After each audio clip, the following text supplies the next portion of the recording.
Ladies and gentlemen, welcome to the podcast where WrestleMania was too big for just 2 nights. It's Lost in the Midcard. Welcome to our WrestleMania review show. We are going to talk about both nights of WrestleMania. And why did I say too big for 2 nights? Well, we had a little surprise waiting for us at the end of Monday Night Raw as well. So we will talk about the Raw after Mania, as well as AEW NXT from this week, and cover some headlines. And then we will fill out the rest of the Midcard Madness bracket for the singles wrestlers of today. We have got it down to 16. We will crown a winner by the end of the show. But first, thank you to SpiderDuck.net for being our host, enabling us to be on iTunes, Spotify, and any of your favorite podcasting apps. What you got to do is search for Lost in the Midcard. Hit that subscribe button. That way you know when a new episode comes your way, typically every Wednesday. And you can also subscribe to us on the YouTube. Links to everything on our Facebook page, facebook.com/LostInTheMidcard, or go to the Twitter at LITMC Podcast, where we also share a lot of great tweets from the wrestling world. You'll find the links on both of those in the pinned sections. And we're also on Instagram, LITMC_podcast. Make sure to give us a follow there. I am your host, Jeremy Bennett. You can find me on the Twitter at JB Huskers. As always, my co-host, he is on the Twitter at Raw F Showtime. It is Mr. Matt Black. Matt, how you doing? Whew. I'm here, man. Just seems like each week's getting crazier than the last. So yeah, we're not through it yet, are we? I hear the worst is yet to come, unfortunately. So yeah, we're definitely not through it yet, pal. Yeah. As always, our other co-host is on the Twitter at No One Like D, Mr. Daryl Bullock. Daryl, how you doing? I'm good, sir. How about yourself? Doing good. Take a swig here. What? We are recording on Zoom for the first time, and eventually we may even get our smiling faces on the camera too for the maybe add a little something more for the YouTube. You suckers gonna have to pay for that. Oh, Matt's setting up a Patreon so you could look at his smiling mug. Look, if people want to pay us to go video, we'll do live, whatever. I don't fucking care. You won't fucking pay us. We'll talk. We'll talk. We'll take your money. But damn, like I don't know if I need to be going live video style every week. Y'all gonna have to make that worth my while. I'm just saying. I'm just saying. Set up that Patreon, Daryl. Mm-hmm. He's on the middle of it now. WrestleMania, guys. Saturday, Sunday. You guys like the 2 days, or? Yes. Yeah, I was cool with it. So much better. Yeah, I kind of like it's a little more special with 1 day, but at the same time, it's like I don't feel like I want to die by the time it's over anymore. Yeah, I mean, Vince makes it an 8-hour show if you count the pre-show. So, and really, the pre-show was, it was manageable. Yeah, the pre-show was absolutely manageable this year with one match, 1 hour. They were not the pre-shows were not as bad as they've been in the past. The 2-hour marathon with 3 freaking matches throughout, and yeah, I liked everything about the concept of a 2-night event much better. And look, I'm telling you right now, Vince can figure out a way to make more money, and he can turn WrestleMania into 2 nights every year going forward. He will. Yeah. It's all about the money. I mean, Matt, you gave a good point that Wrestle King did it. Was it the first time they did it? Yeah, it's first year ever Wrestle Kingdom did it this year. And it was you as a fan, in your eyes, it was a success. Yeah, I definitely think it was a success. Yeah, it's they're probably happy about that extra day of income right now since they haven't ran a damn show in about over a month. Yeah. New Japan's hurting right now, man. Like seriously, they might have trouble surviving this. You think so? The longer this goes and the longer New Japan isn't running shows, like who's their investor? Who's funneling the money into the company? It just Yeah. I don't know. I'm not trying to scare anything, but I wouldn't be surprised if New Japan runs into some financial hardships after this is all said and done. Hey, to Neil Dashwood, how you doing? Wish you would have came to AEW. Who you telling? Shit, she probably would have been champion by now if she would have went there. She would have Look, if there's one thing Impact has going for them right now, it's their women's division. Yeah. Did you see Ty on Being the Elite this week? No, I haven't watched it yet. Yep, she was on BTE with Luchasaurus. Nice. Her second ever appearance, I would have said. She was on there with Johnny. They were talking through her door. She wouldn't open. She wouldn't open the door. She wouldn't let Luchasaurus in. So it was pretty funny. Night one of Mania, the kickoff show. Cesaro drew Gulak. Only went about 4.5 minutes. A little disappointing that it only went that long, but it was good for what we got. Cesaro getting the win over Gulak there. Wish they could have given some time from Edge and Orton to that match. Yeah, that was long. You think? Oh, do ya? God, that match was too damn long. Oh, if we had video, I'm sure we'll be talking about it. If we had video, I could be acting like Kazarian doing my warm up there. Do ya?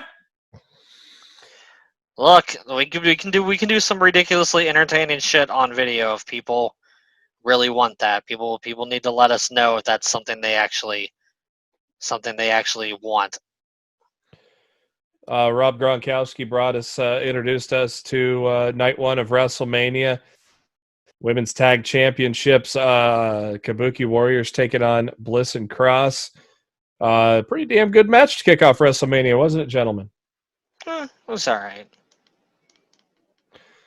I wasn't blown away by anything, but it was fine. They were given 15 minutes, and new tag team champions Bliss and Cross. Not a surprise to me, as I figured they barely did anything with Asuka and Kairi Sane as champions. And I don't expect that to change now. Probably not. So that means the next time they defend them on a pay-per-view, it'll probably change again. Yeah, I hate how worthless those titles have become. Fucking hate it. Yeah, it's like Vince gets this harebrained idea all in for like a month and then puts it on the back burner. He's an idiot. Next up, King Corbin and Elias. They went about 10 minutes.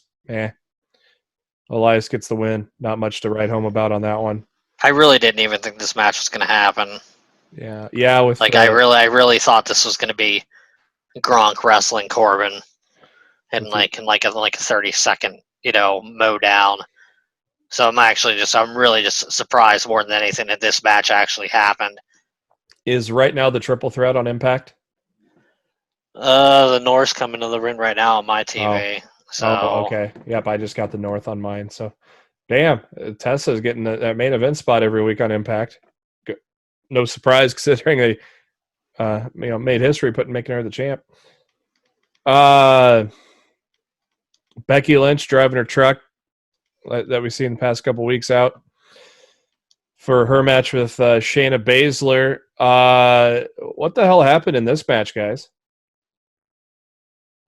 I thought it was one of the better matches of the show until they recycled the same damn finish that it's beaten Baszler twice in the last 2 years. Yeah, now it's 3 times now, and I'm just like, you guys really have no other solution how to defeat her? Like, it's just, I don't know. It rubbed me the wrong way. Like, and I didn't mind Becky retaining at all. No. I just thought the finish was like, oh my god, like how many times can you do the same finish with the same girl? And it's just like, ugh. Vince's thought, well, that was NXT. Nobody watches NXT. They won't know any better, pal. This ending will be such good shit. Put your hands up. Oh my god, yeah. It was short. The match was 8.5 minutes. It felt longer. Yeah, I mean, it was good. It was really, I agree with you. It was good, but that ending, there was no drama, not much drama. And then all of a sudden, you got the Kira Fitter clutch, roll over, copied the same ass ending, so. Yeah, I mean, it was identical to the finish with Kyrie and Ember. Kyrie and Ember. And it's just like, okay. Like, not really sure why. Are you guys in agreement? Daryl, Matt, are you guys in agreement that Ronda's going to be the one to take the title off her? We don't know when Ronda's coming back. So, until we know, what the deal with Ronda is, I mean, I'm not sure. I think Vince is already salivating at the idea of doing the Becky Nia Jax feud. Oh yeah, he is. As the woman that broke her face, Raider Blade. Daryl, what do you think? Is Ronda going to be the one to take the title off her, or are they going to put it on Nia? I don't believe Daryl's there right now, sir. Daryl? Check your DMs, brother. Oh, okay. Well, I didn't. Well, now that we're running off of Zoom, I don't have that knowledge there because I have all sorts of windows up. He's AFK, pal. Intercontinental title: Sami Zayn, Daniel Bryan. Basically, Sammy playing some chicken shit and getting the win thanks to help Cesaro Nakamura. So yeah, good for what it is. I mean, we expected Sammy to play the chicken shit, right? Yeah, I mean it was fine. You were hoping for a flat out. I was hoping for a clinic, to be honest. Yeah. Like, look, I understand Sammy wanting to run away from Braun Strowman, but why are you running away from someone your size? Yeah. I wish we had. I want his deal to be up so bad. Sammy's. Yes. When is it? I don't know. No, the answer is not soon enough. Good answer. Like Family Feud. Good answer. Yeah.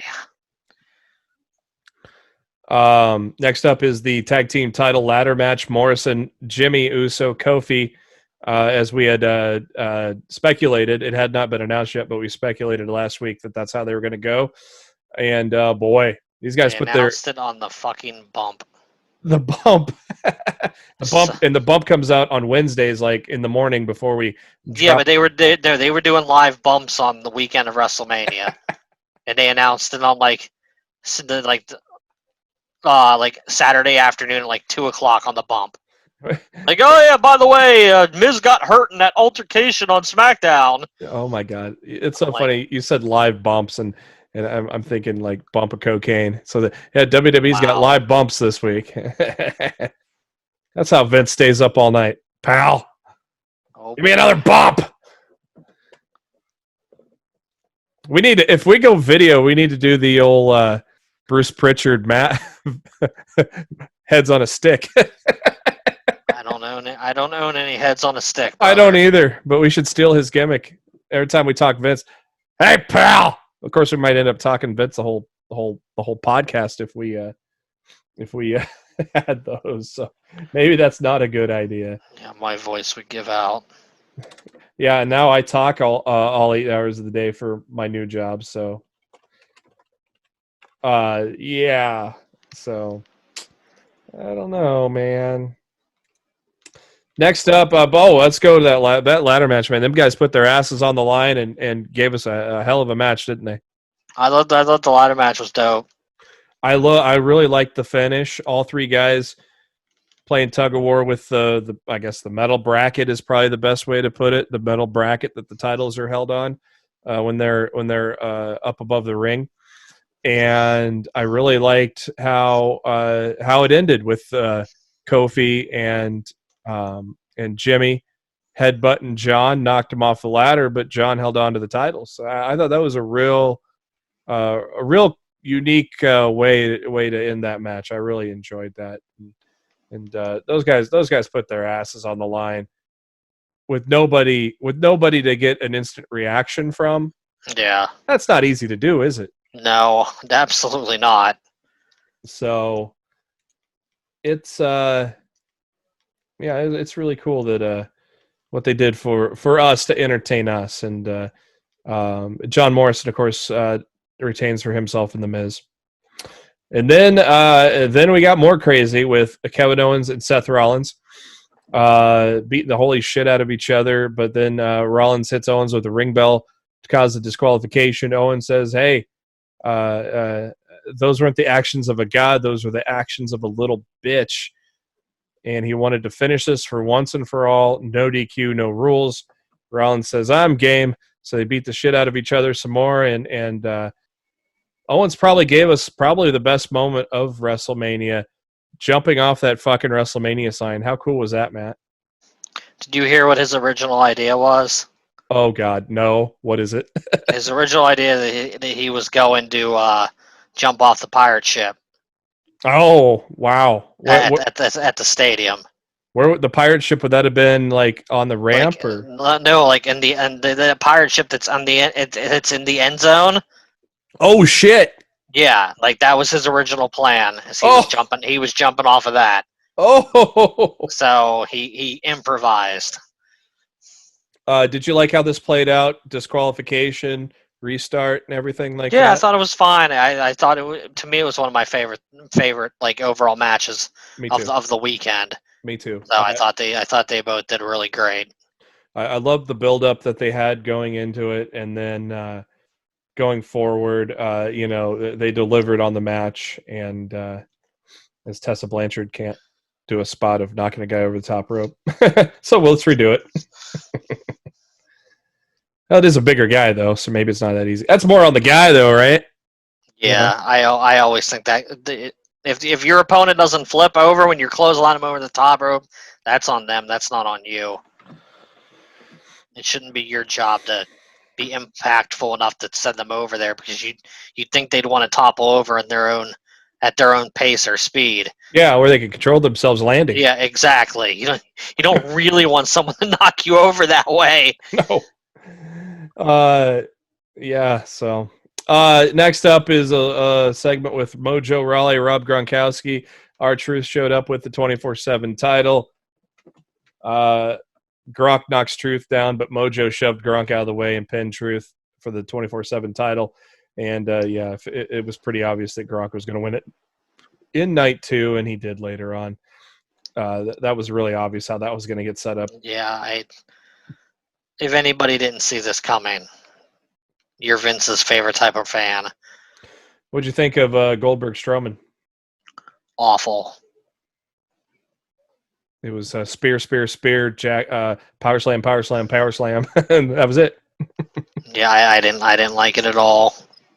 And there, to me, with the lack of TV that they're going to be filming over the next several months, and they're all about doing part-time champions that don't show up anyway, there was no reason to put the title on Strowman. Especially with the lack of the quote-unquote unique way they were going to write Roman off on Friday. Yeah, that hey, by the way, this is Braun Strowman's face and Goldberg. That's it. Yeah. Unique, right? That was a unique way to announce it, right? Yeah, okay, we're done. Yeah, that was a complete... Like, as soon as they did that, I'm like, there's no way they're changing the title. That they're just matter-of-factly, oh, by the way, this is the match tomorrow. Yeah, that was I was like, they're if they're not giving this match any fucking build or hype at all, and they're not putting any story behind it, I'm like, they're obviously not going to change the title. Yeah, that was a bullshit. And when they did, I'm just like, oh, this is some fucking garbage. Yeah, that was a bullshit. Didn't even address the situation. I did not like it at all. Like, I was already annoyed going into the match, and the finish annoyed me even more. But hey, now Braun Strowman's a world champion finally, about 2-3 years too late. But yeah. Oh man, like Boneyard. Who cares? Like, who cares now? You know what I mean? Yeah. Because I mean, he wasn't even on the card. So apparently, he was going to do something with Tyson Fury, from my understanding. Because Fury said in an interview this week the original plan was definitely for him to do something to wrestle. He didn't say what, but he was definitely planned to be there. Then all this shit happened. So I think Braun and Fury were gonna do something at WrestleMania, and it Probably got tag match.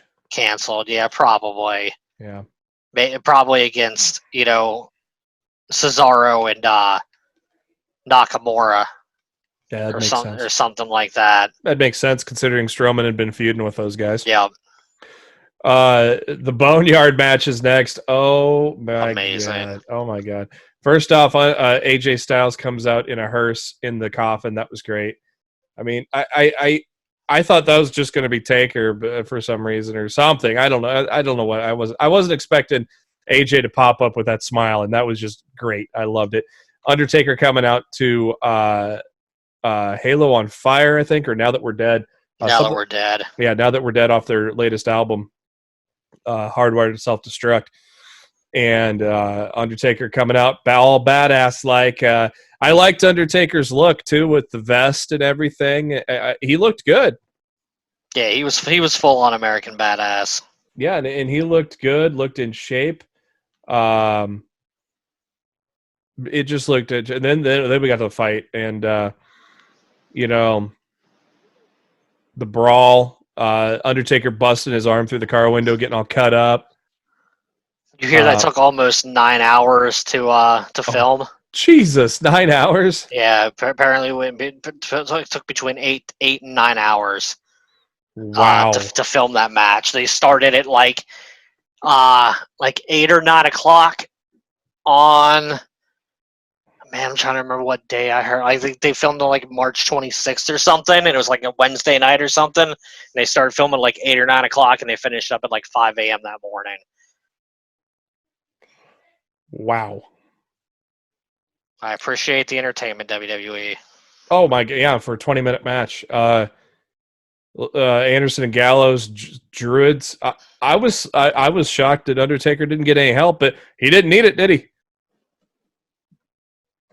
Well, he had the Holy Trinity of Powers helping him. Yeah, get knocked into the grave, and then creating what was probably the meme of WrestleMania.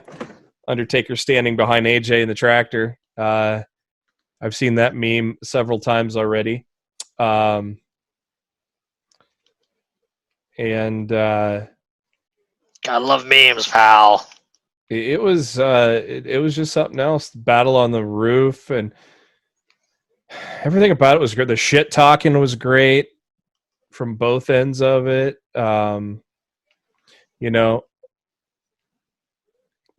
Taker giving Styles props for fighting his ass off, giving him a hug, saying a lot of people couldn't give him that fight, so he gave him a little props. Acted like, oh, that's it, but then turned around, kicked Styles into the grave, and buried him with the tractor. I love that scene with Styles' well, it was a fake arm, but the arm sticking out of the dirt. I thought with the glove, I thought that was cool. Grave was covered up, and so Undertaker took the mossing cover off of that read AJ Styles 1977 to 2020, and then Undertaker rides off. But man, I think if you looked all around the internet, Matt, everybody was just in awe and loved how night one finished. Yeah, I people were on a high after night one, man. I think the last couple matches really put things into perspective or whatever. In your opinion, night one's better than night two, right? I prefer night one to night two. Yeah. Oddly enough, our poll did not reflect that, which was weird.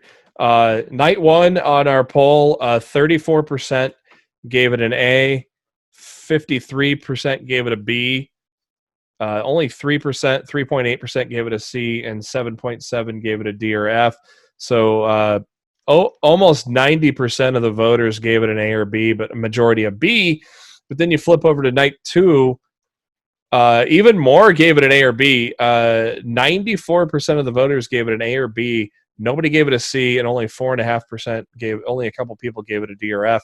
But A's beat the B's 54% to 40.9. So oddly enough, the voting liked night 2 better, but I agree with you, Matt. I thought night 1 was head and shoulders above night 2. Yeah.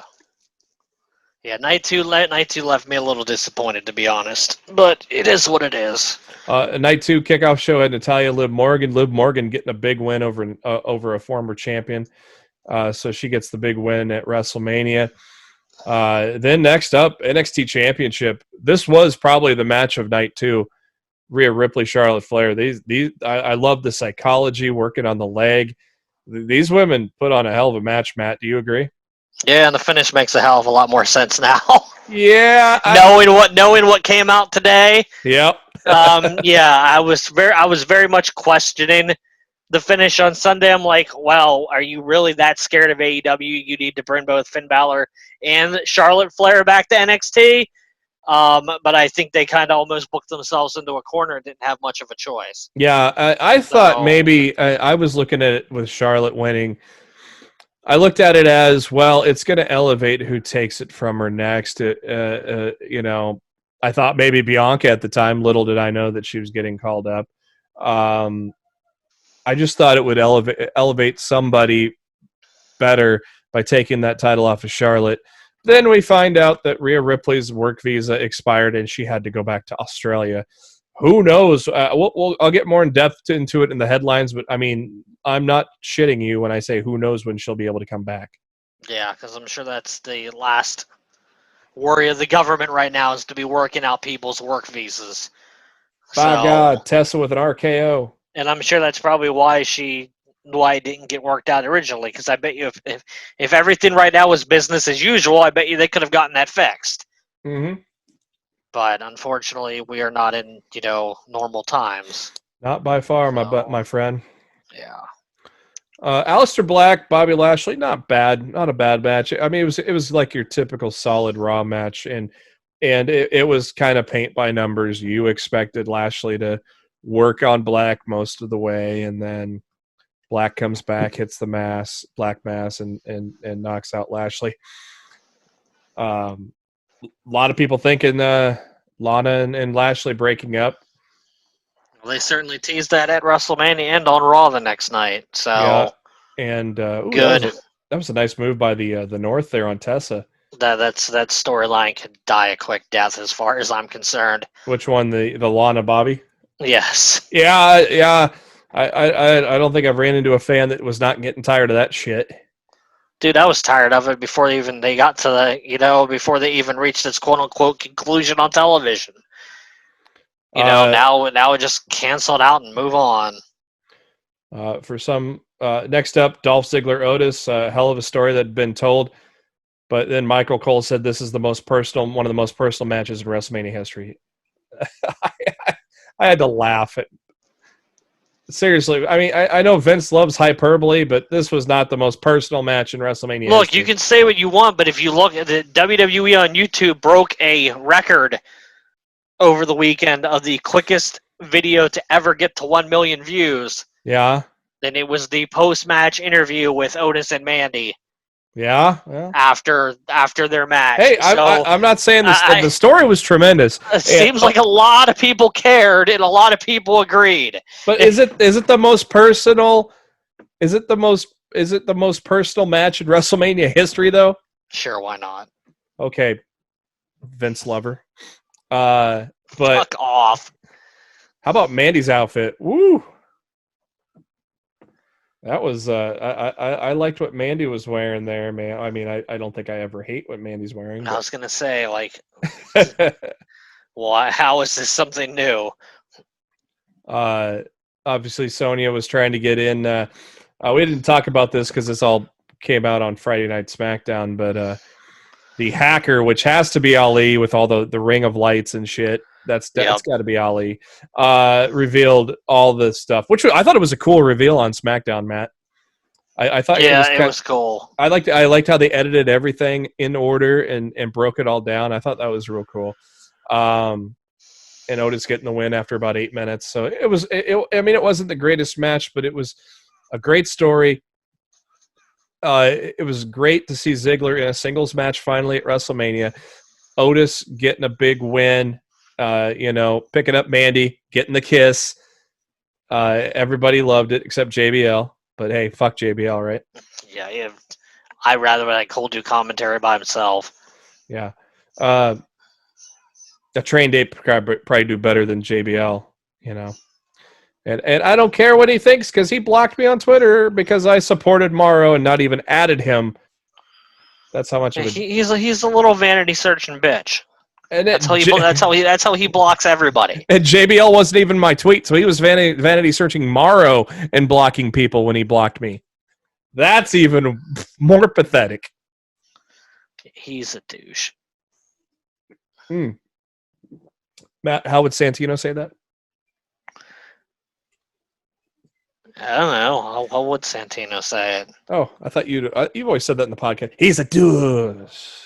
That's not Santino. That's Nacho Libre. Oh. He's a real douche. Santino said it too. Or at least talks like that. I remember Santino saying it. That's Nacho Libre, man. Okay, my bad. Damn right you're bad. Don't fucking fuck with Nacho fucking Libre. Yeah, my brain's fried. Taking IT calls all day now. Fried. Yeah, not the good fried either. Edge Randy Orton was an epic 36.5 minutes long. I didn't hate it though. I mean, I think I would have liked it a lot more if it would have been 10 minutes, 15 minutes shorter. 10 minutes shorter. Yeah. I saw a lot of people complaining about the commentary being quiet during it, but I thought commentary sucked. Yeah, I didn't hate it. Sucked, but I didn't hate that the commentary was quiet like that. Butt sucking. Tessa, what are you doing? Make the tag. Honestly, I rather would have had no commentary at all. That would have been cool than the commentary they gave us, because their commentary was bad. They made golf commentary sound exciting compared to what they were giving us in that match. I did not like their commentary at all. And honest to God, since that shit was pre-taped, they should have listened to that commentary track and scratched it and made them re-record it. Yeah. Like, they legitimately should have. Like, it was really bad. Yeah.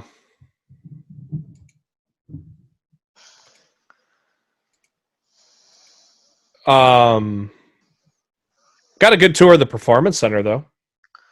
Yeah, but Ciampa and Gargano gave that to us weeks ago, so it wasn't as special the second time around. Yeah, there was some pretty cool. Apparently, Cho told me, and I didn't catch this, but he's saying it's there, that there's a shot of when they're brawling backstage. There's a shot of the WWE Championship with Drew McIntyre's plates on it. as they're brawling backstage. That's funny because obviously they recorded whenever it pieced it together. Yeah, exactly. So he says it's there. I didn't see it personally, but I don't see he don't have any reason to lie about something like that. No, so I'm definitely gonna take his word for it that it was there. And he's belt obsessed. Like I don't know anybody that's more obsessed with like wrestling championship belts than him. Like he just notices things on these titles that I would never notice in a million years. So if he saw it and it was there, I'll take his word for it. Yeah, no reason to doubt him there. I liked some of the spots, like Edge using the lap bar to swing over and do a drop kick. I thought that was cool.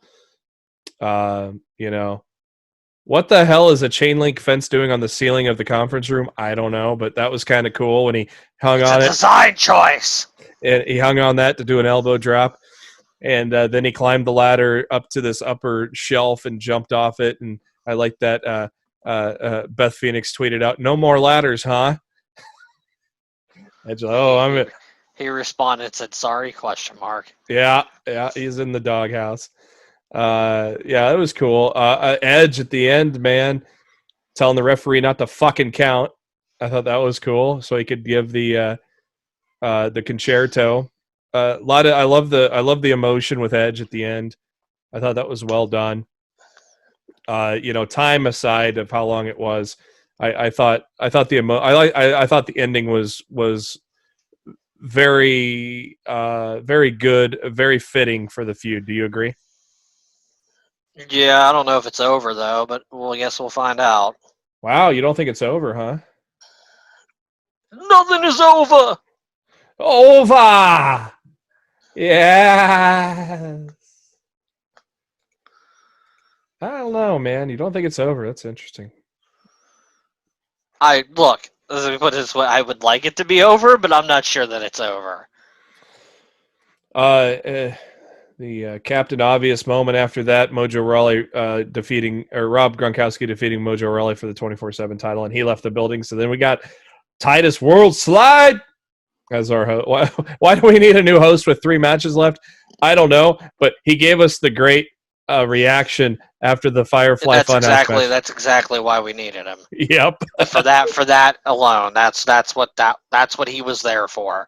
Before we get to that, though, Raw Tag Championships, Street Profits and Angel Garza, Austin Theory, short match that apparently needed a rematch on Raw the next day. I was going to say, it was so short they decided to run it back 3 times the next night. Yeah. Oh, boy. I didn't. We'll get to Raw in a minute. Grief. We'll get to Raw in a minute. But the big thing here was Zelina Vega was attacking Montez Ford, and you don't put your hands on Bianca's man, do you? Bianca Belair comes out, makes the save. And well, if you're moving Charlotte to NXT, you got to exchange her out. So they exchanged her out. Trade for a draft pick, right? Oh, like Apollo. Dude, that line was so fucking annoying. I'm like, you motherfuckers just moved Mojo to SmackDown for like 2 weeks ago with 0 explanation. Why wasn't it just Apollo Crews was traded from SmackDown to Raw for Mojo Rawley? Yeah. Like, what? How was that not so hard instead of their convoluted BS excuse that made absolutely no sense as to why it was moved? I don't know. I give up. They annoy me so much, dude. Fatal 5-way for the women's SmackDown title. Tamina goes out first, followed by Naomi, then Sasha Banks. So then everybody's like, "Oh no, Lacey Evans is gonna be champion," and I'm like, I don't know. That's what I was worried about. I'm not even gonna lie. I was fucking worried. Sasha came out. We thought she was gonna screw Bayley, and Lacey would be the new champion, but no, she helps Bayley. Drawing this baby out because I think SummerSlam is going to be Bayley Sasha. You agree? I would certainly believe that to be the case. Bayley, you're still your champion, and she's been holding that title for a long time, baby. Commercial for WrestleMania 37, March 28th in LA. Let's hope that happens still. Firefly Funhouse match. Holy fuck. What a goddamn trip, Matt. I loved this, man. This was great. Do you think the same? I liked the Boneyard match more, but I definitely found this entertaining as well. I think it was two different things. I think this wasn't even a match, so... Well, it was about as much of a match as the Boneyard match was a match. Well, Boneyard was a fight. This wasn't even a fight. This was just a psychological thriller. I think it was like a psychosis from eating gas station sushi. How about on commentary? Macho. What was it? Macho Mercy. Was it Macho Mercy? Was that what he called him? And then the Vince McMahon puppet, and the Vince puppet goes, "Such good shit." And the get your hands up.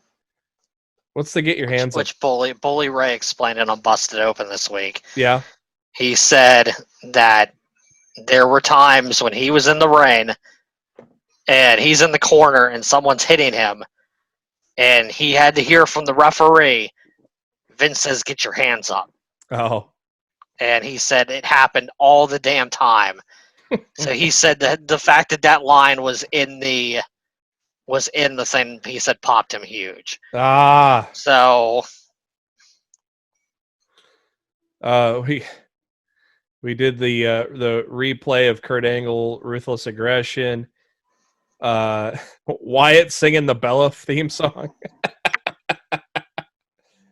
That's such good shit too. Saturday night main event. Bray Wyatt doing a promo behind a steel cage, doing a Hulk Hogan impression, and his partner Johnny Large Meat. Oh man, Egomania running wild, brother. Woo woo woo. Then we cut to the Thugonomics, Cena doing a rap about Husky Harris, and then talking about D's nuts, doing the D's nuts joke again. Then we get old Bray Wyatt. That's his go-to, pal. Yeah. Then we get the old Bray Wyatt sitting in the cabin with his Cape Fear outfit on, and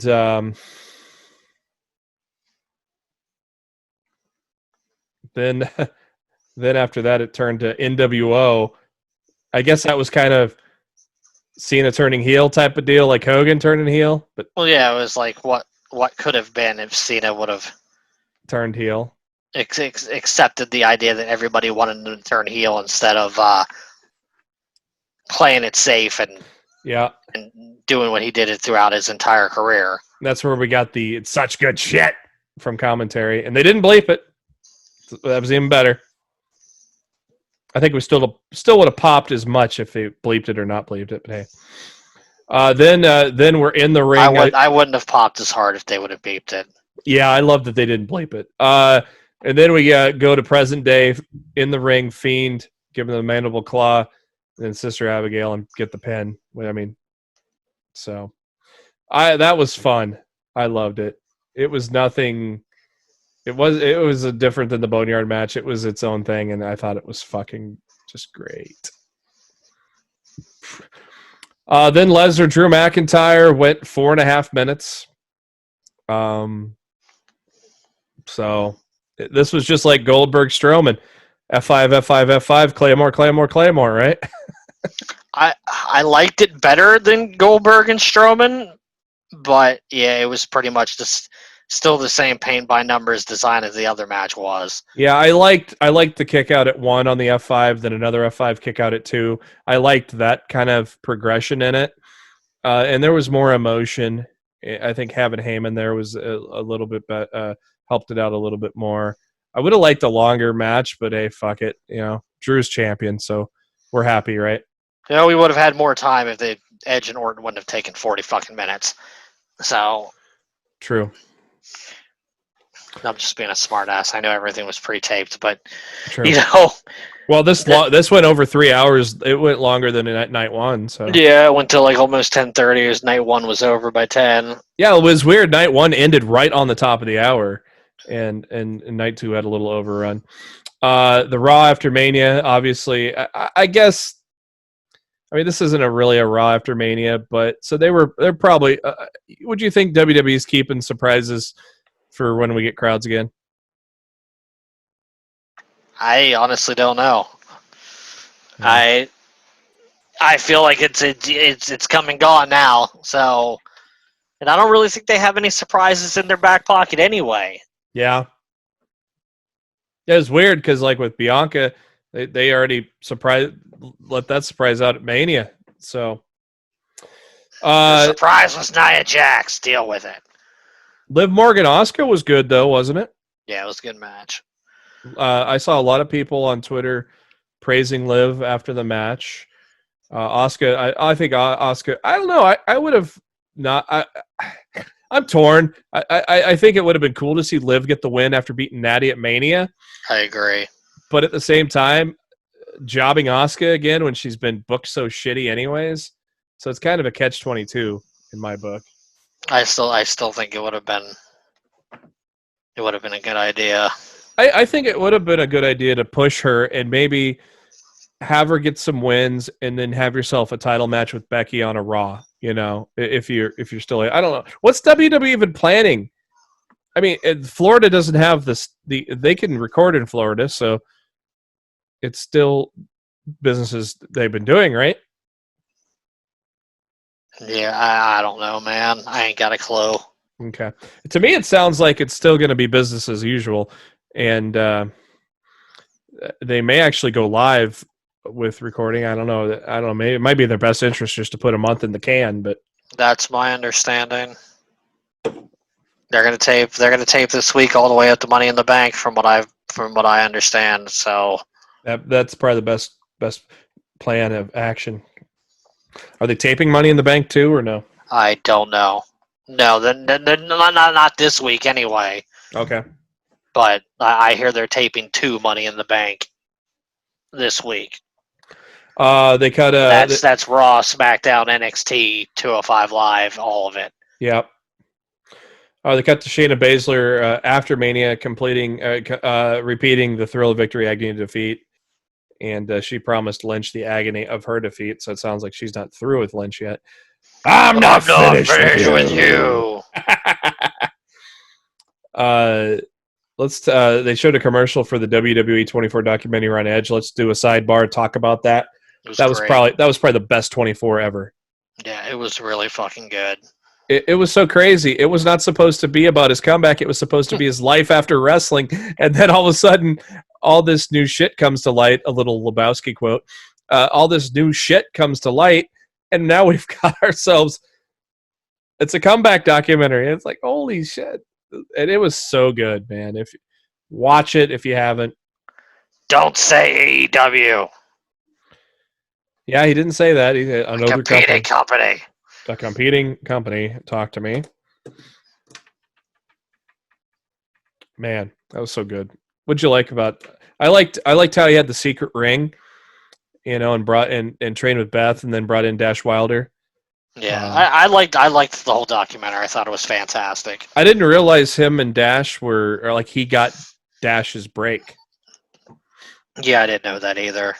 Yeah. And because obviously, I mean, you can only do so much training to come back and wrestling grown-ass men. You can only do so much with your wife. He has probably one of the best wives in order to do anything with. Exactly. No, so yeah, he could knock the ring rust off with Beth, but there's still other things. You gotta get a grown-ass man in there to throw you around too. So that was cool what they did with Dash, and man, Dash is like, hey, this is my last WWE TV appearance. What's up, everybody? Yeah. And and all the family stuff, like watching, Edge and the girls FaceTime and Beth while she's off at NXT, just stuff like that. It was just so good. And go out of your way to watch it. It was truly a tremendous. It was, in my opinion, probably the best 24 they've ever done. So. Yeah, I'd be hard pressed to argue that. I watched Chronicle with Drew too. That was kind of cool. Very good. It was good, but it was sad too because Drew is like freaking out with the Mania news and not sure what's going to happen. So it was kind of sad too, and crazy because he had to basically get on a red eye from Scotland to fly back because they're going to shut everything down. Yep.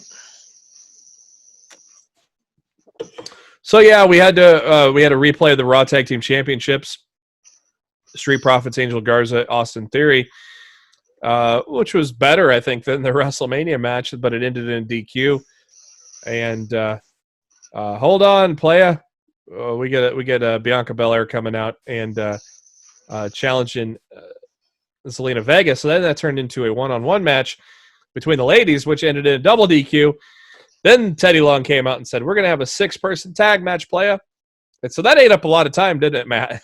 A lot of time. I mean, look, I didn't really care to see variations of that match 3 times over when I didn't even care to see it the first time the night before. But at least they didn't re-air a whole damn match from a past event last night instead. So yeah. I'll take new content over replay content any day of the week. Yeah, and to be honest, I didn't mind it. I mean, it wasn't the greatest shit on TV, but I didn't mind it. I thought it was what they did with it was good to at least get some time out from Raw and not have to rehash something. Let me tell you something that was real good though. Aleister Black, Apollo Crews. I didn't care. What? Dude, after the way they've treated Apollo Crews. Now they're finally They in gave the him last 6 months, like being squashed by Sheamus in like 1 minute matches, losing handicap matches with Gable to Sheamus, and now he's coming over and he's facing freaking Black in like a 20-minute clinic. Like, no, 28. I'm not fucking buying it. I didn't like it at all. You got to start somewhere, and Yeah, but you don't start with the guy that's only lost like 2 matches in the last year. yeah, Like, they could have brought him over and they could have started feeding jobbers to Cruz like they've been doing every other fucking enhancement match on Raw last night. Like, I didn't need to see that. I didn't need to see that match last night. I didn't care. I didn't care for it. it was a great match though, man. Look, I can see great matches on AEW every fucking week. If WWE's not going to sell me a good story, like, I'm not invested, and they have not sold me on Apollo Crews at all in the past year, and they've given me nothing other than to feel like he is a complete and utter jobber and a waste of my viewing time. And then you make him go almost 30 minutes with Aleister Black. No, I'm not feeling it. I didn't like it. I didn't care for it, and they need to stop thinking that they can start and stop pushing us anytime they fucking want, and then people will fucking care. Yeah. I just like, if this match would have been like two years ago, I probably would have loved it. Last night I did not like it at all. I just did not fucking care, and I was just waiting for the match to be over. Well, the key thing is now, what do they do going forward with him now? If they don't do shit with him, it's a waste of time. But in a vacuum, we got a good 28-minute match. They entertained us, and I would take this 28-minute match with Cruz and Black over a replay of a match any day of the week on this type of Raw. Yeah, but I cared just as much about that match as I would have if they would have replayed something for me. I just didn't fucking care. I was excited because I thought it was a hell of a match, so I was invested in it and enjoyed it. Next up, apparently they are teaming up the two guys that got the biggest D pushes on Raw, Ricochet and Cedric Alexander. But they got to win against Orny Lorcan and Danny Burch from NXT. So now maybe they get.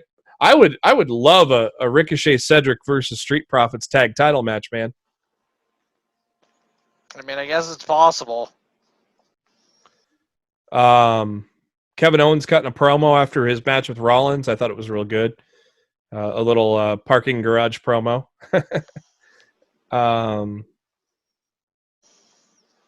Seth Rollins coming out for his match against Denzel Desjardins from NXT. Quick match there. Obviously, Seth not looking happy about what happened. So then he squashes Denzel. Speaking of squash, looked like he was trying to audition to be the new villain Marty Scurll. Yeah. And then Nia Jax returns after double knee surgery and squashes Deonna Purrazzo. Tired over there, Matt? Maybe a little of that, maybe a little bit of Nia Jax. You decide. Hey, I gotta give props to the girl for returning from double ACL tears. I mean, great. Whatever. I'm not excited if they're going to her. I'm sure the reaction she got in the Performance Center would have been the exact response she would have gotten in the live arena at Tampa Bay when she would have made her return. Had there been a live crowd there. So, ouch. And that's all I've got to say about that. Ouch. Humberto Carrillo took on Brandon Vink. Quick little match there. Carrillo winning. It's not good for the NXT people on this show. Then Drew McIntyre cuts a promo, and Big Show's music hits. And we're like, what? Now, this is what confused me. Big Show's like, I'm not here to challenge for your title. But then they had a match for the title. I'm like, how did we get from here to here? I don't know. But from my understanding, he was saying he was not there to challenge him next week or at the next pay-per-view or anything. That he was there to challenge him that night. Yeah. And eventually, it's my understanding of what I think they were trying to get across. And they eventually, he talks Drew into the match, and they have a good match. Bitch slapped him. They had a good match. It was certainly better than his match with Brock. Yeah. You were on the edge of your seat, right? Because a lot of people were. Show has the Netflix thing going Yes. on. I was worried. I'm not even I- gonna lie. In the mind of Vince McMahon, you can't help but worry about shit like that. Yeah. What I thought, Matt, was By Big Show not winning, I rewarded him by binge watching the entire season of the Big Show last night before I went to bed. I watched half of it. I watched half of it. I watched the entire season last night.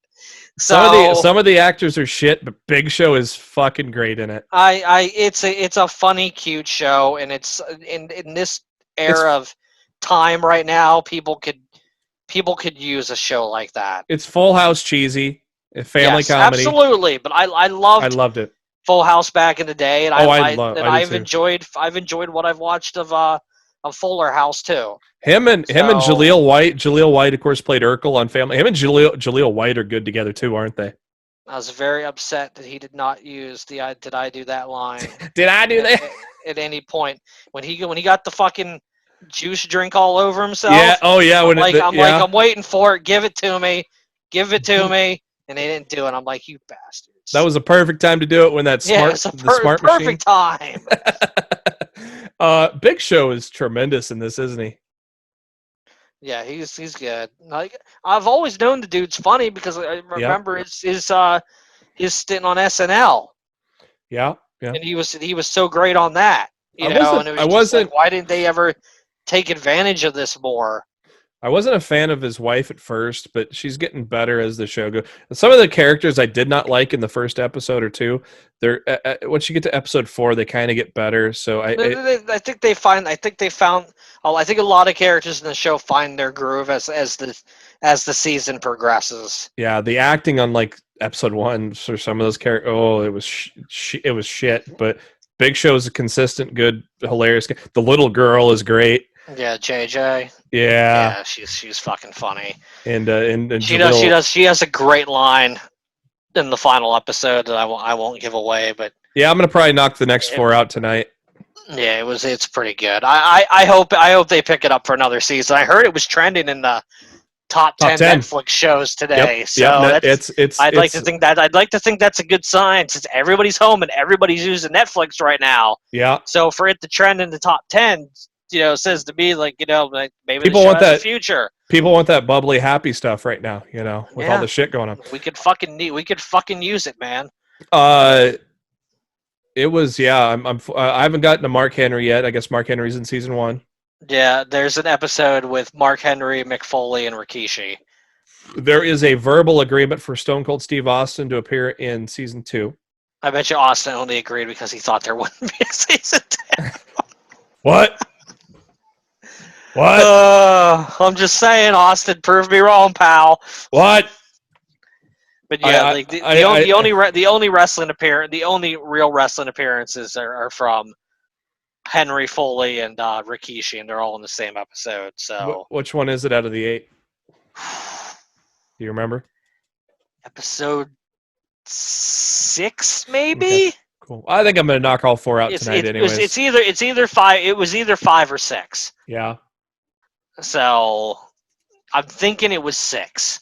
It's the one with it's the cruise episode. Okay. So if you start episode 5 tonight and the Big Show's going on a WWE cruise, har, then that's the episode that you're looking for. Cool. I'm sure Chris Jericho is like, what the fuck? I saw a bully praise Mark Henry's his acting in that one. So yeah, Henry was good.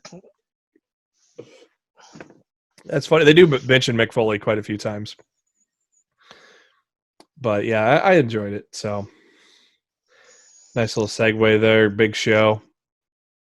So yeah, a hell of an ending. Everybody on the edge of their seats, but Drew McIntyre coming. My theory was they're going to put it on show. That way Drew gets his rematch on the first Raw with a crowd, and then he can get that pop because he had that pop taken away from him. That would have been so bad. That was my thought process behind it. Dude, I'm telling you right now, if they would have put the title on Big Show, I would not have watched his show last night. So I think they did Big Show a favor by putting him in everybody's mind, but not pissing everybody off at the thought of Big Show.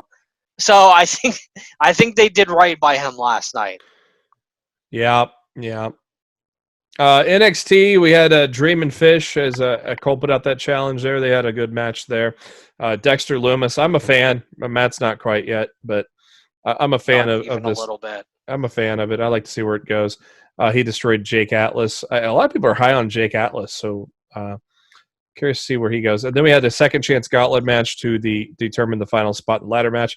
I think I said it last week on the show. This seems obvious that Dakota Kai is getting it, and sure enough, she did. Shotzi had a good show in though. Oh boy, did she! I don't have a time for how long she was in, but she ended. No, before she was in it from beginning to end. So Yeah. however long the match was, she was there. Kushida took on Joaquin Wild. Joaquin Wild, and later on, Joaquin gets interviewed and gets kidnapped by the guys in the van, who I swear is El Hijo de Fantasma or King Cuerno. I think that's the guy behind it all. But hey, at least they're giving us a little suspense, right, Matt? I dig it. I've got no fucking clue what's going on. I think it's El Hijo de Fantasma kidnapping everybody. Who's been kidnapped? Him and Raul? Is that it? Yeah, Raul Mendoza. I think it's the Forgotten Sons getting rid of all the Mexicans. Oh! I think it's going to be some kind of racist storyline, and I don't want it to be. But I'm popping at that comment when they started talking about when they started doing the whole America bit against the grizzled young veterans. Well, it seemed like they were turning babyface with that. And there were three guys kidnapping them in both things, the two people and the driver. I feel like it's going to be the Forgotten Sons. Wow, would that story fly? I would much rather it be what your prediction is. Yeah, but I guess we'll find out. To me, it seemed like they're trying to turn the Forgotten Sons babyface last time I saw them. But we haven't seen them on TV since that match. No. So. Oh my God, getting rid of them. Yeah, I'm definitely worried about it, man. I'm worried about it. I laughed at I thought it was a joke. You were making a joke at first. I wish I was joking. I wish I was joking. Oh fuck. But I feel like this could be something that actually they would attempt to do. Yeah, I don't know. The NXT Vince on Raw. I would much rather have your idea. Yeah. Then a great main event triple threat match. No surprise it was going to be good. Dijak and Keith Lee and Damian Priest. Were you surprised at no title change or expected? No, Keith Lee I wasn't surprised at all. I was expecting him to retain. Yeah. Who steps up next in your mind? Who would you like to step up? I guess. It's Priest. Oh, you think so? Okay. Yeah, because he didn't get pinned. Like that's not done yet. Okay. Yeah, he still has the old nightstick gimmick, so he could still attack Keith Lee at any time. Dynamite live from the Nightmare Factory in GA. I don't know if it's in Atlanta, but it's somewhere. I think it's in an outlying town of Atlanta.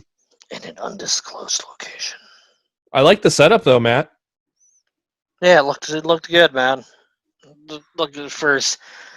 What they were able to pull off, I thought it looked real good. How about Omega and Trent going 20 minutes, man? Woo! Good shit. Trent has just impressed ever since Dynamite's come on the air, hasn't he? Yeah, he's a great talent, and anybody that didn't realize that, seeing it now. Vince. Yeah, he was a mainstay on Velocity or whatever you want to call it. Hikaru Shida, who's the number one contender for Nia I just said Nia Jax. Nyla Rose. It's close. Wow. First names are close. Nyla Rose taking on Anna Jay. Quick match there. Who got signed this week? Yep, Congratulations. Just was gonna say she got signed. Yeah, I thought she had a really good performance. I never heard of her. I thought she was really good, and I'm happy to see that AEW rewards talents to go out there and do a great job to contracts. Because I thought she did a great job, and I was happy to see she got signed. Vignette with Hager saying he wasn't scared of Moxley. Obviously, this is going to probably be our title feud coming up. Luckily, it's not for Double or Nothing because it's going to be on Dynamite next week. Yep. An empty arena match, which from my understanding, was filmed in Daly's place. Okay. So, Hager talking about how he rode the roads with Moxley during their WWE days. Talked about listening to the Jerky Boys, and Hager says he knows Mox is below him and doesn't have the ruthless aggression. Hilarious that he said that line. oh boy. I watched some of that the other night. Actually, I think it was last night. I watched the first episode. I didn't watch anything else. I watched up to. I heard the series got better after the first one, but I just haven't gone back to it. I watched up to Brock. Brooke Lusner. Yep. What is it? Episode 2 Cena. Episode 3 is Evolution. Evolution. The Evolution one's great. You really doing that to your voice right now? My voice is giving out, and I've barely talked today. Yeah, I've been talking since 10 o'clock this morning. Yeah, so. I don't know why you just did that to yourself. You just fucked yourself. I'm still talking. It's good. Yeah. So we got Hager and Moxley coming up very soon. Yeah, like I said, next week. Yeah. Lance Archer killed Marco Stunt. You bastard. Brody Lee with our let's make fun of Vince moment of the week, right? Oh, yeah. Oh, yeah, he was talking about the guy yawning and asked him if he was exhausted or tired, and there's no reason to yawn in his presence. Clearly, someone did that to Vince at one point. Oh, no, absolutely. Vince hates yawning. Vince hates sneezing. Vince hates all that stuff. So good, though, isn't it? Typical Vince. Natural Nightmares take on 8 and 9 from the Dark Order. What do you think about pushing the Natural Nightmares? I'm okay with it. I don't know if I can consider being beaten Team 8 and 9 of the Dark Order as a push, but well, they're 3-0. They're 3-0 as a team right now. Yeah, but who have they really beat? Yeah, like they haven't beaten anybody good. So I don't know if I consider them having a push right now. But I mean, I don't mind the duo. I think they're fine. Chris Jericho in a hot tub wearing pants. Amazing. Fucking amazing. Wearing pants. This was so dude. This was so fucking good. Called Kenny Omega a pumpkinhead dipshit. Mocked Nick Jackson for his injury and his newborn baby, saying Matt should mow his lawn. He should have said the other Matt mowed his lawn. Says he's the mower of lawns, you know. Jericho says they haven't seen Hangman Page for weeks. Called Cody exotic. Ripped Matt Hardy, saying he needs another 3,000 years to get over the embarrassment of the beating the Inner Circle gives him. And then comes Vanguard 1. Jericho gets out of the hot tub. He's wearing pants in the hot tub. Purposely done to make us laugh. And Jericho says, Vanguard 1, I knew you'd come. And wants to make up with Vanguard 1. Even hangs a little shirt on his hook.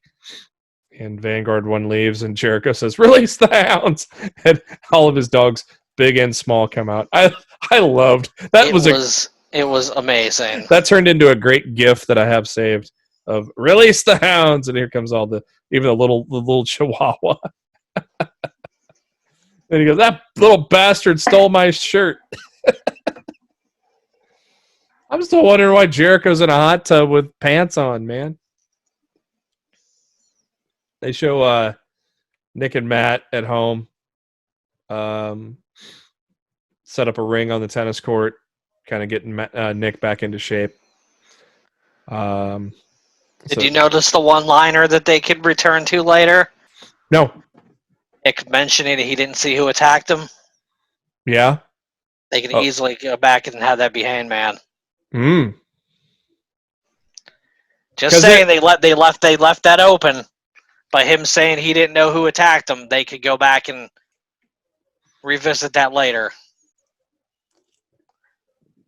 Well, if you go back and remember that night, the Inner Circle really acted like they didn't know what happened. And as I said, Jericho implied that they just stumbled upon him. So Jericho might be telling the truth. But everybody thinks he's lying. Yep. So I mean, that's what's great about it. Yeah. They can go any way they want to. I like it. Then main event time, great main event. Cody and Darby Allin take on Shawn Spears and Sammy Guevara. Very good main event. The ending was the big part with Darby knocking Cody down. Of course, they face each other in the first round of the TNT tournament. So friends no more, right? Oh well. So a decent episode of Dynamite there, giving us some good entertainment. I love the setting. They brought the people back, wrestlers back in the crowd and everything. So let's go to a little bit of headlines. WWE is coming out with a line of ice cream sandwiches, guys. Was Good Humor the original make? Yeah, it's the same people who did the ice cream bars back in the day. Yeah. So we still don't have the original thing that we had in the day, right? It's the cookie top from the original ice cream bars. It's just on double-sided instead of the chocolate being on the bottom side like the bars were. So the best we're going to get. So I mean, seriously, it's probably the closest and the best we're ever going to get again. So I loved the cookie side anyway. Like the chocolate side, you can get anywhere. So you're saying it was the cookie side that made that bar awesome. Yeah. So you're saying now it's on both sides. So you're saying CM Punk can maybe be happy again. Who knows? Backstage, I cannot hang with backstage the way they're doing it. I don't know. Look, they got to do something. Maybe with less people it works. Maybe I'll check it out tonight. Last week with 4 people, it was a clusterfuck. I couldn't hang with it. But it did good ratings though, 134,000, which is a lot more than average for them guys. So maybe I'll check it out tonight. See if I can hang. We'll see. SmackDown leading into Mania stayed about even to nearly 2.4 million. Monday Night Raw after Mania did 2.1 million. So it was higher than the week before, but I mean, not much. Hour 3 though, people stuck with it. They had people wanted to see Drew. That's a good sign. Yeah. And my God, how many times did they tease that throughout the show? You're never going to guess what happened. Very beginning. You're never going to guess what happened. And then teasing that to us 85,000 times throughout the day. And Wednesday Night Wars, AEW won. They dropped quite a bit, though, 685,000. NXT with 590. Yeah, Mask Center was on for 2 hours that night, and that hurt both of those shows tremendously. Yeah. Mask Center really takes a lot of that NXT AEW audience away, and I've noticed it every time Mask Center isn't on, NXT and AEW's ratings go up. Yeah. And the fact that when it's on, it's normally only an hour, and last week it was a 2-hour episode, so it really cut into their bottom line ratings last week. It'll be interesting to see whether it return into an hour show this week, if they'll be able to rebound a bit. And they're only a couple weeks away from that season being over. Yeah. So when that's done, I'm sure AEW and NXT are going to be very happy that they think their ratings will start to rise again once that show is done for the season. Yeah, I like that. I watch The Masked Singer. I like it. So do I. I always DVR it. I watch it late. I watch it late Wednesday night after I watch AEW. I actually watch it before I watch NXT lately. Yeah. So just because I don't want the reveal to be spoiled. Yeah. By the time I get around to it. I usually do a good job of avoiding it. But yeah, like season 1, I'm like, when it came out, I'm like, God, this sounds stupid. And then about maybe 3 or 4 weeks from the finale of season 1, I started watching it. I'm like, God damn, I'm hooked. It's just fun. Yeah, it's just fun. Tomorrow or today, as you listen to the podcast, actually, now that I work until 7 p.m., the podcast might not even get out until during NXT and Dynamite nowadays. So this will probably have already happened by the time you listen to the podcast. But scheduled for NXT this week is Ciampa Gargano in their final confrontation in an undisclosed location. And the ladder match to determine the top contender, Chelsea Green, Mia Yim, Tegan Nox, Io Shirai, Candice LeRae, Dakota Kai. What's your prediction, man? I'm going Chelsea Green. With Flair holding the title, I'm going Candice LeRae. Okay. That'd be a good feud, Candice and Charlotte. I think she makes the most sense as a challenger to heel bitch Queen Charlotte. Well, I think Candice makes the most sense. Dream match would be Io Shirai winning. Yeah. Because I would love to see Io and Charlotte tear it down, but I think they're going to go with Candice here. Charlotte has bounced back and forth from being heel, and obviously she was heel in the Rhea Ripley. She's bounced back so much like Big Show. It's like, now was Monday another turn for heel show or heel show? Big Show, was that another turn in the notch? It was of the never-ending heel face turn. I have to give it away, and I don't even consider it a spoiler, but it's just too damn funny not to even mention. At the end of the season of the Big Show, he gets attacked by by JJ from behind, and he's like, "You're supposed to be on my side," and she said, "Heel turn. Ever heard of it?" And it popped the shit out of me because just Big Show is just so known for for going back and forth to the face and the heel. It made me laugh. I laughed out loud. I thought it was funny. That's great. That little girl is great in that show. Oh my god. So there we go. That's what to look forward to tomorrow or tonight, or it's already happened by the time you listen to it. Fox has FS1's rebroadcast of the 2020 Royal Rumble brought in 421,000 viewers. So that's probably one of the parts why Backstage got a little bump on their viewership as well. That was a good pay-per-view too. Yeah, that Fox FS1's airing a whole bunch of WWE 24 documentaries tonight leading up to Backstage. They've got the WrestleMania 34 on right now. Yeah. I think it's 34. It was the one where Rousey's debut and when Taker squashed Cena. The second time they went to New Orleans. All the 24s are after WrestleMania or the WrestleMania ones. So yeah. But what? It was WrestleMania. That was WrestleMania 34, right? Of which again? Say that again. The second time they went to New Orleans, it was the Taker Cena squash, Rousey's debut with Angle against Triple H and Stephanie. That was 34, right? No. What was Kofi? Kofi Mania was New York, so yeah. Yeah, that was 35. Yeah, so this is 34. This week on the Unleashed podcast, Brandy Rhodes joins Shivani and Nabri Edwards. Their shortest podcast ever, which I thought was weird. Because their podcast normally lasts between 50 to 60 minutes, and the Brandy one was like 37 minutes. I'm like, okay, weird. But I do enjoy those. I listen to them every week. Yeah, I watched the one with Tony Khan. Yeah, I thought that one was really good.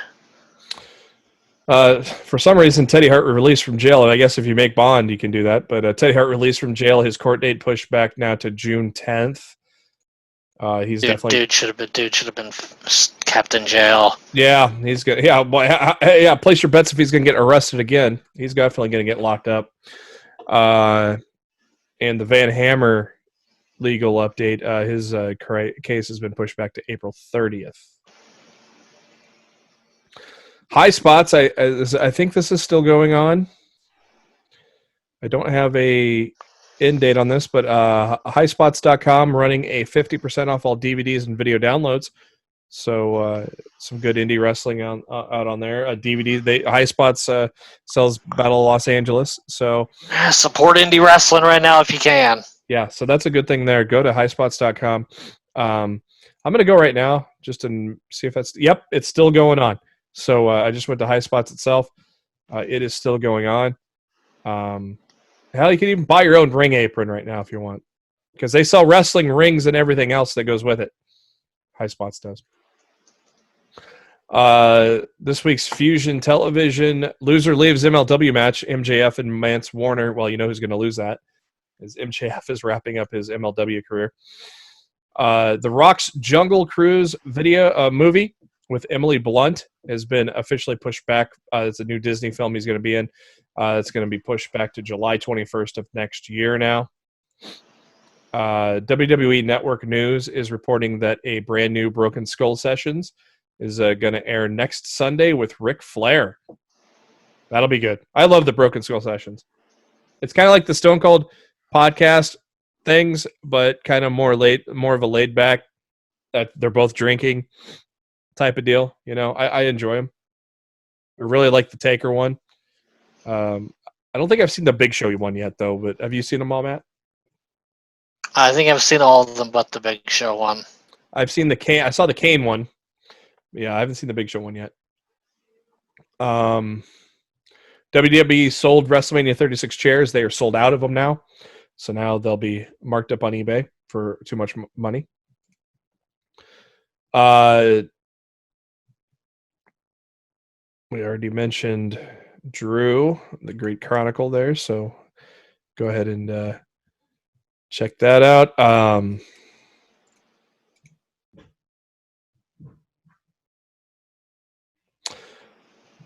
Hall of Famer Mick Foley, so impressed with the Boneyard match that he would like to do it against The Undertaker next year.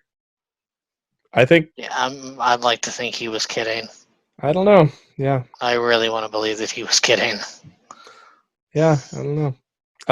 Undertaker. Speaking of Undertaker, documentary series set for the WWE Network. They aired a little preview of that, which pissed Matt off because he thought it was the actual show. But damn, that's looking good, doesn't it, Matt? What we saw? The first it should be pretty damn good. It says it right at the beginning of the documentary. First time Undertaker has ever allowed cameras to follow him, and those cameras start following him in 2017 as he's getting ready to wrestle Roman Reigns at Mania, which at New Orleans, like you just were talking about there.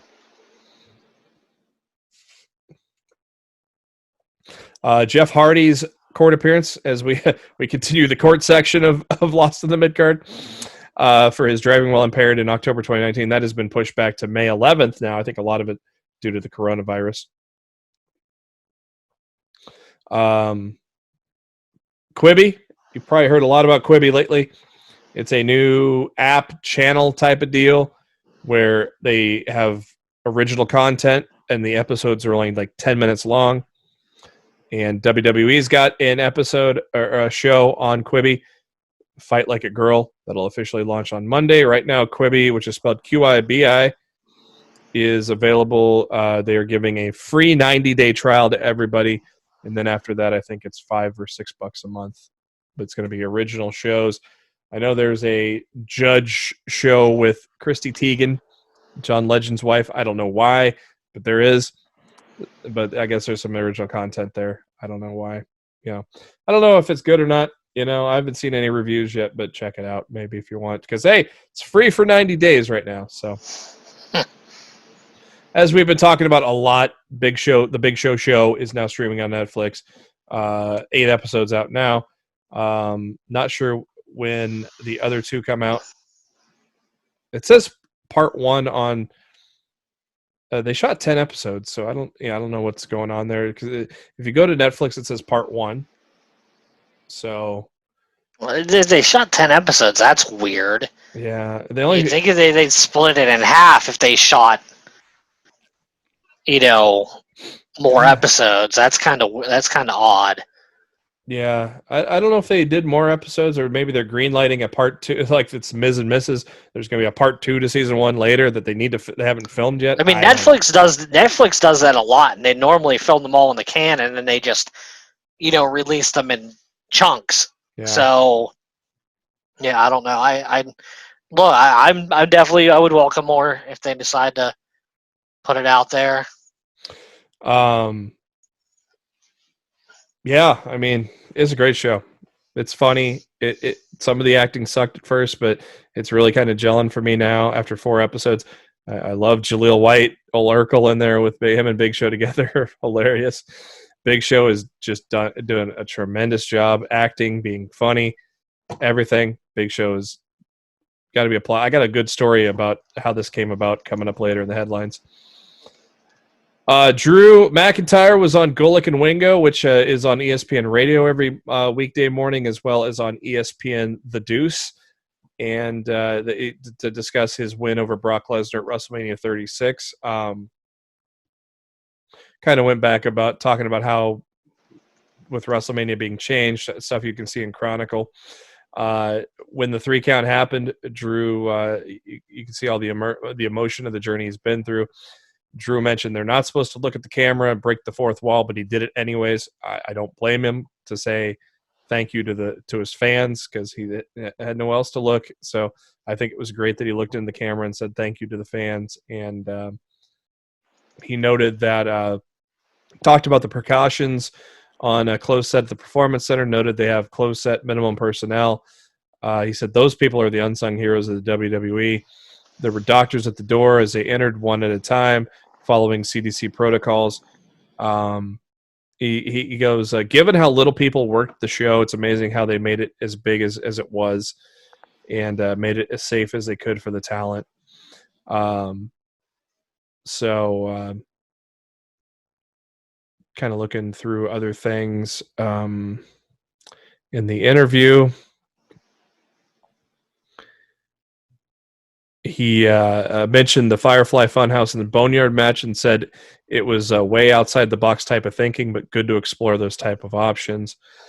And suggests that they can have a few of those type of matches a few times every year. He loved the Boneyard match. It was like watching Undertaker as Dirty Harry, and it was good. And he said the Firefly Funhouse was fun, especially if you're a longtime fan. If you follow wrestling, you got to see John Cena through different stages of his career. And asked him what sort of schedule he was given. So they're just taking it one step at a time, following the CDC guidelines. He said Tyson Fury's talking trash on him already, so maybe if he wants a match, he can have it. And that was the end of that interview on ESPN2. This Friday, April 10th, more Netflix for you. WWE Studios, The Main Event, is going to be released on Friday, April 10th, which follows a young boy who is bullied and becomes a professional wrestler at the age of 10 to live out his dreams. So another family film there to check out. That comes out this Friday.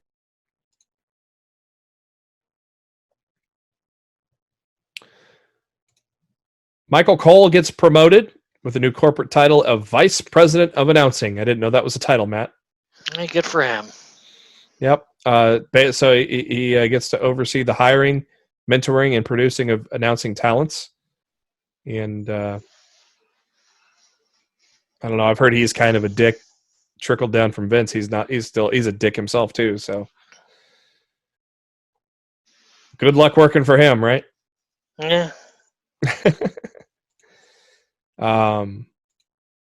So Big Show talks about Vince McMahon pitching him to Netflix, and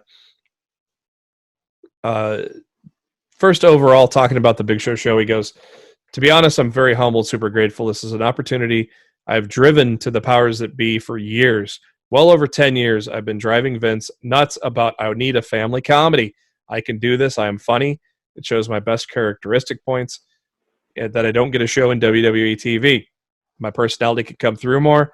We get a vehicle like that, it can do well. And he ain't wrong, is he, Matt? Top 10 on Netflix right now in Indeed. U.S., Canada, I think UK, several countries, top 10. He mentioned he has a verbal agreement with Stone Cold for season 2. He talks about the episode where he takes his wife on a WWE cruise. So you got Mark Henry, his best friend in real life, and Mick Foley and Rikishi to come on. And the way those guys put on 110%, they just had such a fun time and made it fun for everybody. I've got a lot of friends that are very supportive, very happy for me, know my sense of humor, and understand this has been a dream of mine for a long time. I got friends that want to come on, so season 2, I'll be calling in a lot of favors to bring some guys in. I've got a verbal agreement out of Stone Cold, Jason Berger. I'm not sure who that is, and I already have an episode for that we're keeping on the down low. So, he mentioned that the conversation was 10 minutes long with Vince. Vince says, "I got a vehicle, Netflix. Here you go, pal," basically. And away Big Show went to film it in August. So,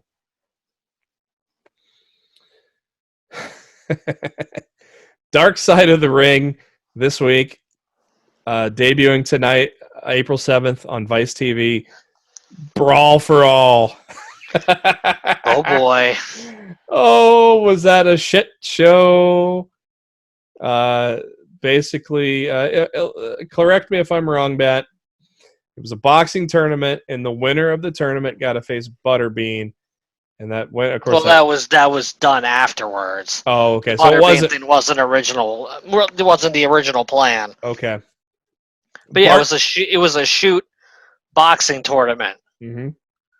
So the winner of that was Bart Gunn, and he got his ass handed to him. I cannot wait to watch. I haven't seen the New Jack one. Have you? no, I haven't watched a single episode of Dark Side of the Ring. And I don't intend to start now. Brawl for All one might be funny though.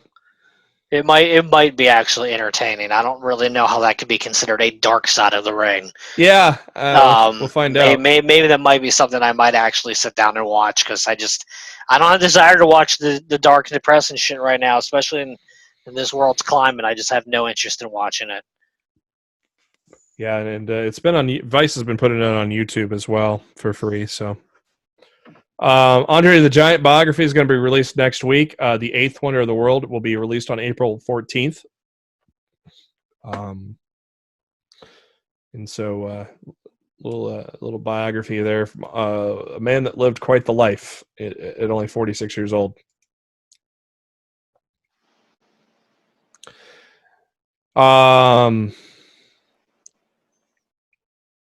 So we've already gone over what WWE is going to do.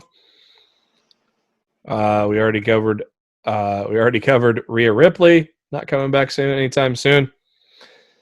WrestleMania setting records. Well, they didn't set an attendance record. I was waiting for that announcement, Matt.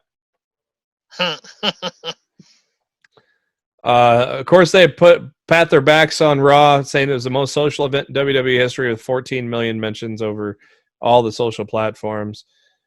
967,000 video views and blah, blah, blah, blah,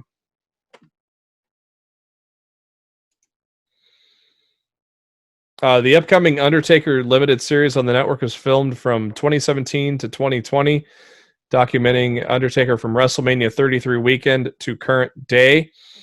A number of WrestleMania opponents, as well as Vince McMahon, have been interviewed. I wonder if they interview CM Punk. When was that? Taker and Punk. 29. That was part of the. Oh, that was the year before losing the streak, huh? It was Punk's last Mania too. Yeah, because he left at the Rumble after the Rumble there. Yep, I was in attendance for CM Punk's last wrestling match. Edge put on Instagram. Actually filmed 2 weeks ago, so I'm officially out of self-quarantine and back to being dad. After being Edge for WrestleMania 36 for the first time in a singles match in 9 years against, in my opinion, the most naturally talented person in the industry in Randy Orton. I will always be proud of what we accomplished with some strange circumstances. I have a feeling we haven't seen the last of each other, and for that I'm extremely thankful. He pulled me to a 40-minute fight after being retired for 9 years. Wasn't sure I had it in me, now I know. He pushed me. For all of you, hopefully watch WrestleMania. You're able to get lost in it and try not to forget our current reality, even if only for a few hours. I'd like to thank everyone for their outpouring support, outpouring of positivity for the documentary. And also thank you to the entire team that took it to support me and make it all happen. It's humbling. Lastly, stay safe, everyone. Great message from Edge there. So since Daryl had to step away, I think we're gonna shelve the Midcard Madness for next week, right, Matt? Yeah, I mean, we can't really do the votes on with only 2 people. Yeah, and it's 10 o'clock, so it's WWE Backstage time. So let's end it right there. I'd like to thank SpiderDuck.net for being our host, enabling us to be on iTunes, Spotify, and any of your favorite podcasting apps. What you got to do is search for Lost in the Midcard, hit that subscribe button. That way you know every time a new episode comes your way every Wednesday. Also, we're on the YouTube. Go to facebook.com/Lost in the Midcard or Twitter at LITMC Podcast for all those links. We also share a lot of great tweets from the wrestling world on our Twitter. Give Daryl a follow on Twitter at No One Like D, Matt on Twitter at Raw F Showtime. I am on Twitter at JB Huskers. And before we ride off into the sunset, put a bow on WrestleMania. Matt, what are your final thoughts? I'm just grateful we're still getting wrestling, man. We should enjoy while we got it, because who knows what might change tomorrow. Exactly. It was a good weekend. It was a fun weekend. WrestleMania entertained with no crowd. They still put on a show. I enjoyed it. Well done by everybody involved. And for Matt, this is Jeremy. Thank you for tuning in to Lost in the Midcard. We'll catch you next week.